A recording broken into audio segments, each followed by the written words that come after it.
Welcome to this video to show how to add a lesson calendar to your calendar on Office 365.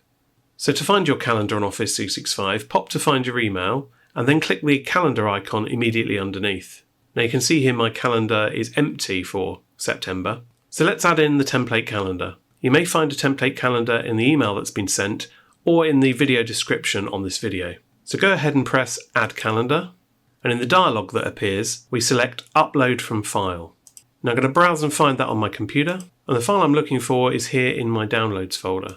Now if you have any additional calendars set up in your Office 365, you'll be asked to select which of those calendars to add it to. By default, select the one just marked Calendar, and then Import. Okay, eventually it will show that that's been updated, and you can close the dialog.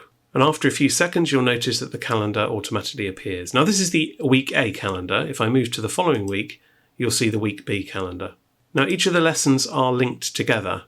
So Week A, Monday period 1, if I go 2 weeks further forward, you'll notice another Week A period 1, and this is forming a series of appointments. If I click on this appointment, I can edit this particular one, this one and any future ones, or all events throughout the whole school year. So to set your calendar up, do that for each lesson. It's a good idea to turn the reminders off, they will get annoying. And if I'm a teacher, I'll put in something like this. And as a student, you just put in the subject and the teacher. You can pop the room in and then click Save. And you'll notice not only has that lesson changed, but if I go back to 2 weeks prior to that, that's already changed as well.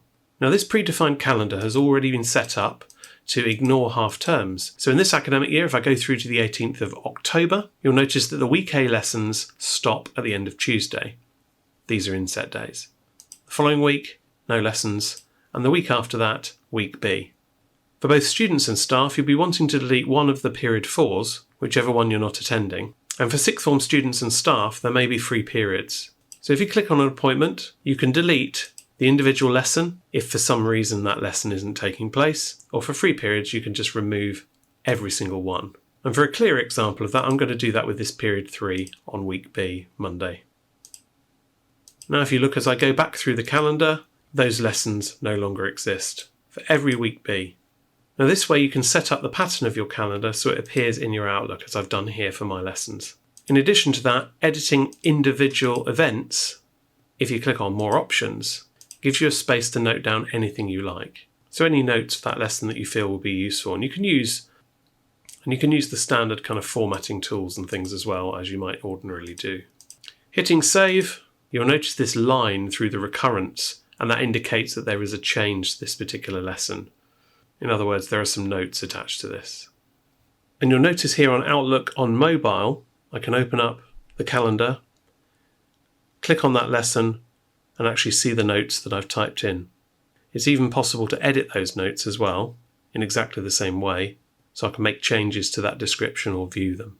A really useful way for teachers to have an electronic lesson planner. There's also a switch to turn that lesson into an online Teams meeting, just at a click of a switch. That's also available on the web version, useful for an individual lesson, and do be aware you will have to go into Teams and find the link for that meeting and share that with your class, or invite them directly up here at the top. So I hope that's been useful in seeing how the lesson calendar can be imported and set up.